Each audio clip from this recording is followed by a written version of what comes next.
The wind in the trade zone was sharp and dry. Dust blew through the metal streets, slipping under tents and between crates. The cold market wasn't called cold because of the weather, but because it was heartless. People didn't come here for comfort. They came to make deals. Ray Carter walked through the rows of stalls with his coat tight around him. His boots crunched on gravel and broken parts. He passed alien traders, war refugees, smugglers, and machines that looked like they had seen too many battles. He wasn't looking to buy. He was looking for a body the distress signal had come from. This sector 2 days ago. A shuttle had crashed during a storm. One person might have survived. The system had marked it low priority, but Ray took the mission anyway. Something about the voice in the signal, soft, scared, fading, had stuck with him. He stopped at a parts stall run by a reptilian trader. The alien looked up from a rusted panel. "You again," the trader hissed. "Still chasing ghosts?" Ray held up a holla. It showed the broken shuttle wreckage. "This came down near your zone. Anyone crawl out?" The trader squinted. "Some junk collectors brought in a body yesterday. Thought it was dead, but it moved." Ray's heart jumped. "Where is she?" The trader pointed. "North End, old cargo barn. They sell things that..." "Still breathe. Better hurry." Ray moved fast.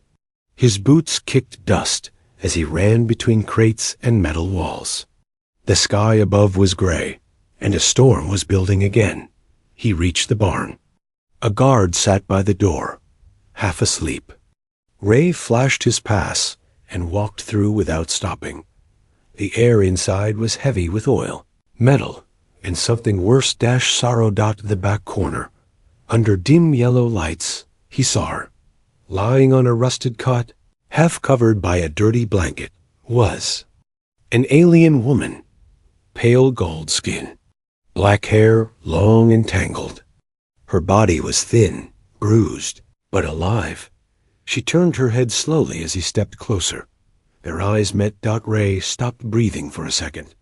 She wasn't just alive. She was awake. Her lips moved. Weak. "Are you real?" "Yes," Ray said, dropping to his knees. "I'm here. You sent the signal?" She gave a tiny nod. "I came as fast as I could," he said. She blinked. "No one else came." He looked at her, really looked. She was more than just wounded. She was forgotten. Like something once valuable, now tossed aside. "What's your name?" he asked. She took a breath. "Sarah." Ray reached out carefully and touched her hand. Cold, but not dead. "I'm getting you out of here," he said. The workers nearby didn't stop him. Maybe they thought she was worthless. Maybe they were afraid. Either way, he carried her out without a fight. Outside, the wind picked up. Ray covered her with his coat and held her close. As he made his way to the shuttle dock. Her voice came again, quiet in his chest. "Why? Why did you come?" He looked down at her. "I don't know," he said honestly, "but I think I was supposed to." As the shuttle doors closed behind them, Sarah rested her head on his shoulder. Ray didn't know the full story. He didn't know who she really was, or what he'd stepped into, but he knew one thing. He couldn't walk away. Not from her. Not now. Asterisk. He asked her who she was waiting for. She didn't say her husband's name. She just whispered, "You came." The shuttle hummed quietly as it flew through the upper atmosphere, breaking free of the storm clouds below. Inside, Ray sat across from Sarah, watching her carefully. She looked better now. Her eyes were open, her breathing slower, more steady. But she still didn't speak much. Not unless he asked. He had wrapped her in a heat blanket and given her water. She held the cup in both hands, like she was afraid to drop it. But her eyes, they kept looking at him. Not with fear, not with gratitude, with something else. "You were in that wreck for 2 days," Ray said softly. "No one came for you." Sarah didn't answer. He leaned forward a little. You have someone waiting for you? Someone I should contact? She was quiet for a few seconds, then said, They would have come if I mattered. Ray's jaw tightened. You do matter. That's why I came. She looked at him now, really looked. You don't even know me. You don't need to know a name, he said, to know when someone shouldn't be left behind. She looked out the shuttle window. Stars were beginning to show as they climbed into orbit. Ray asked, Do you remember what happened? Sarah nodded. We were supposed to land near a safe zone. The pilot said enemy fire might be close, but it was quiet. Too quiet. She paused. Then we hit something hard. Lights went out. Screams. Fire. I was pinned under the ceiling. Everyone else didn't move. Ray listened. He didn't interrupt. I sent a signal, she whispered. Didn't think anyone would hear. I heard, he said. Her lips curved into a very faint smile. You came. He watched her closely. Now, Sarah, he said carefully, your record says you're the wife of Commander Escher Vaughn. She looked down at her hands. I am, she said. But her voice didn't carry warmth. Ray waited. You don't want to go back to him, do you? She didn't speak, didn't nod, didn't deny it, only stared at her reflection in the window. Ray sat back in his seat, unsure what to say next. He had saved her life, but maybe. She had just started getting it back. Later, as the shuttle neared the human fleet, Sarah spoke again. Her voice was so quiet, Ray almost missed it. Do you believe, she asked, that people can belong to the wrong person? Ray looked at her, his voice calm. I believe that sometimes we find the right person too late. Sarah nodded once, then whispered, Maybe not this time. Outside the window, the command ship came into view where her husband waited. But inside the shuttle, the space between them grew warmer, not with words, but with the silence that felt like understanding.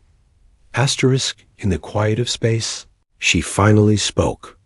Not about her pain, not about her husband, but about the stars, and what she used to dream before they told her who to love. The shuttle drifted in orbit, waiting for final clearance to dock at the command ship. There was a delay, some traffic issue in the hangar. Ray didn't mind.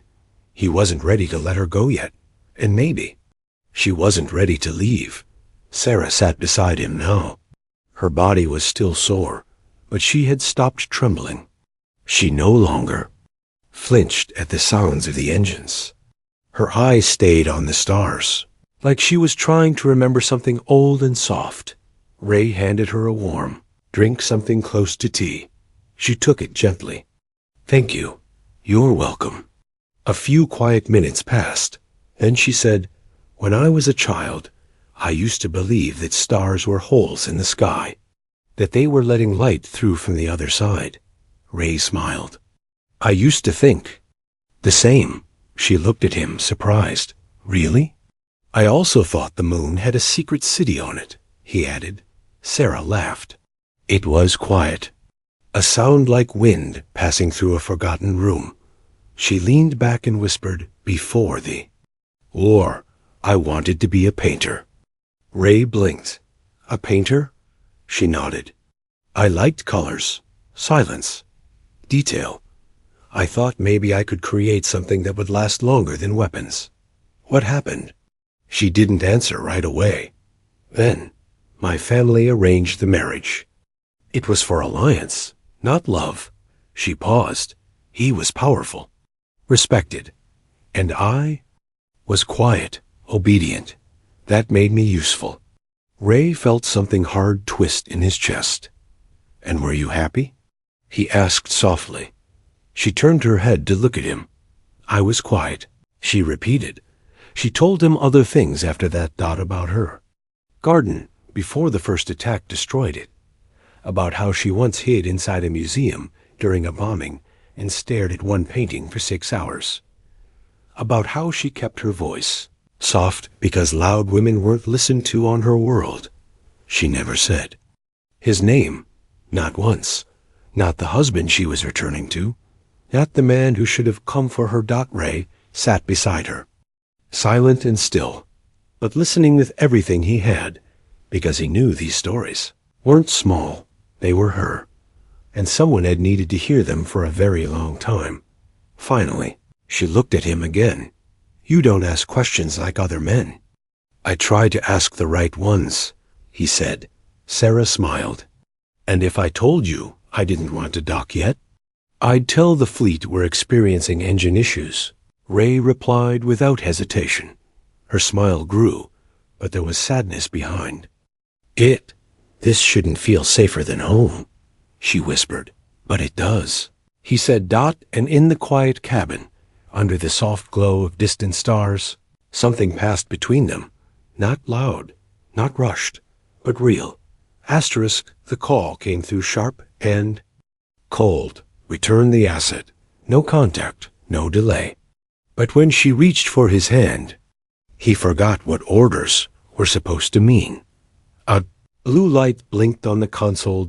Ray tapped it and heard the voice of his commanding officer call. Direct official. This is command. Status confirmed. You are ordered to deliver the subject to holding deck 2 immediately. Do not engage in personal contact. Do not delay. Ray didn't answer right away. His eyes slowly drifted from the console to ERH. She was sitting quietly, knees pulled up on the bench, eyes watching him not in fear, but with something deeper. Awaiting silence, he pressed the reply button. Copy that, he said. Preparing for transfer. He turned off the comm. Sarah didn't speak. Ray stood, stepped toward the docking door, and pressed his hand against it. Then he paused. Asterisk. Sarah's voice broke the stillness. They're calling me the subject now? Ray turned around. She gave a soft, sad smile. I shouldn't be surprised. I was never really a person to them. You're a person to me, Ray said quietly. She looked down. Are you going to take me to him? She asked. I'm supposed to. But do you want to? He didn't answer. She stood now, facing him. Her steps were slow, careful, and then she reached out. Her hand touched his. Not strong, not desperate. Just asking. I don't remember what love is supposed to feel like, she whispered. Ray's voice cracked slightly. I don't either. They stood there, frozen between the pull of duty and the weight of choice. And then Ray made his decision. He turned and tapped the console again. This is Shuttle 2 to 9, experiencing minor stabilizer malfunction. Delaying dock. A pause. Then. Understood. Keep us updated. He switched it off. Sarah blinked. You lied. Ray gave a soft grin. Just a little. She stepped closer. Why? He looked into her eyes. Because some things are more important than orders. They sat together near the window after that, the stars drifting past like slow-moving ghosts. He didn't ask her to speak. She didn't ask him to stay. But both of them stayed anyway. Somewhere in the distance, her husband was waiting. But Sarah didn't speak his name, and Ray didn't remind her who she belonged to, because now she belonged only to herself. And maybe, just maybe, she was choosing him. The hallway was long. The door was cold steel. Behind it was her husband, but she didn't knock. She just stood there and chose silence instead. The shuttle finally received clearance to dock. Ray guided it into place with steady hands, but his heart was not steady. Every minute felt like a countdown. He didn't want to reach 0. Sarah stood near the rear door. She wore a fresh uniform, now clean, repaired, and unfamiliar. She looked like someone else in it. Someone farther away, but when she looked at him, she still looked like her. The docking ramp hissed open. 2 officers waited outside with straight backs and blank expressions. Sarah Vaughn one said. You are to report to Commander's quarters. Your husband is waiting. Ray glanced. At her dot, she didn't move. He walked beside her down the steel hallway of the command ship. Lights buzzed above. Everything felt too bright, too sharp. The officers stopped at a tall metal door. Ray spoke softly. This is it. She stared at it. Didn't speak. Didn't knock. Just stood there. He tried to give her space. You want me to wait back? She shook her head. Then whispered. He won't ask how I feel. He never does. You don't have to go in. Ray said. Her eyes met his. I know. A long silence stretched between them. Then, without a word, she turned and walked away from the door. Ray followed. The officers looked confused, but they didn't stop them. Maybe they didn't know how. Maybe they didn't dare. Back in the shuttle bay, Sarah sat down on a crate. Quiet again, but not afraid. Ray sat next to her. She spoke first. I stood outside that door for 3 years of marriage. He looked at her. She nodded. Every time I wanted to say something honest, every time I needed him to see me, I stood in silence. And today? Ray asked. I realized something, she said. I'm allowed to walk away. Ray didn't say anything.